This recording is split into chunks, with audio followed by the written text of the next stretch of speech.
बीरबल की बुद्धिमत्ता, 300 सिक्कों का रहस्य। बीरबल की बुद्धिमत्ता बादशाह अकबर के शासनकाल में अद्वितीय थी, लेकिन अकबर का साला उससे बहुत जलता था। उसने बादशाह से कहा कि वो बीरबल की जगह उसे मंत्री बना दे, और उसने ये भरोसा दिलाया कि वह बीरबल से ज्यादा काबिल और कुशल साबित होगा। इससे पहले कि अकबर इस बारे में कोई फैसला लेते, ये खबर बीरबल तक पहुंच गई। बीरबल ने इस्तीफा दे दिया और चला गया। अकबर के साले को बीरबल की जगह मंत्री बना दिया गया। अकबर ने नए मंत्री की परीक्षा लेने का फैसला किया। उसने उसे 300 सोने के सिक्के दिए और कहा, इन सोने के सिक्कों को इस तरह खर्च करो कि मुझे 100 सिक्के इस जीवन में मिले, 100 सिक्के परलोक में मिले, और 100 सिक्के न तो यहाँ मिले और न ही वहाँ।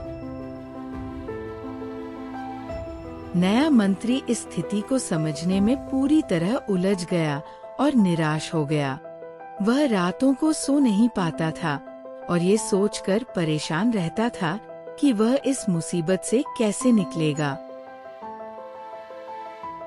उसकी पत्नी ने सलाह दी कि वह बीरबल की मदद ले। उसने बीरबल से मदद मांगी। बीरबल ने कहा, बस मुझे सोने के सिक्के दे दो, बाकी मैं संभाल लूंगा। बीरबल सोने के सिक्कों की थैली लेकर शहर की गलियों में घूमने लगा। उसने देखा कि एक अमीर व्यापारी अपने बेटे की शादी का जश्न मना रहा है। बीरबल ने उसे 100 सोने के सिक्के दिए और विनम्रता से झुककर कहा, बादशाह, अकबर आपके बेटे की शादी पर अपनी शुभकामनाएं और आशीर्वाद भेजते हैं। कृपया उनका ये उपहार स्वीकार करें। व्यापारी को ये सम्मान महसूस हुआ कि बादशाह ने इतना कीमती उपहार भेजा है। उसने बीरबल का सम्मान किया और बदले में बादशाह के लिए कीमती उपहार और सोने के सिक्कों की एक थैली दी। फिर बीरबल शहर के गरीब इलाके में गया।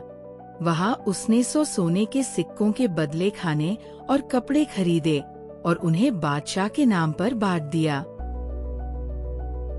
शहर लौटकर उसने संगीत और नृत्य का एक कार्यक्रम आयोजित किया और उस पर 100 सोने के सिक्के खर्च किए। अगले दिन बीरबल अकबर के दरबार में पहुंचा और घोषणा की कि उसने वह सब कर दिया है जो बादशाह ने अपने साले से करने को कहा था। बादशाह ने पूछा कि उसने ये कैसे किया।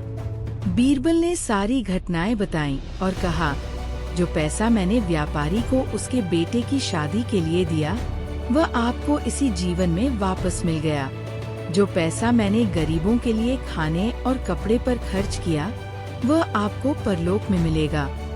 और जो पैसा मैंने संगीत के कार्यक्रम पर खर्च किया, वह न तो यहाँ मिलेगा और न ही वहाँ। अकबर का साला अपनी गलती समझ गया और उसने इस्तीफा दे दिया।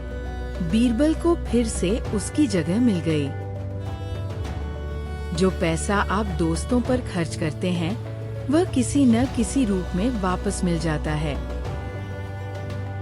जो पैसा आप दान पर खर्च करते हैं, वह भगवान के आशीर्वाद के रूप में आपकी अनमोल संपत्ति बन जाता है। जो पैसा आप सुख सुविधाओं पर खर्च करते हैं, वह बर्बाद हो जाता है। इसलिए जब भी पैसा खर्च करें, थोड़ा सोच लें, क्योंकि यह आपके भविष्य को प्रभावित करता है।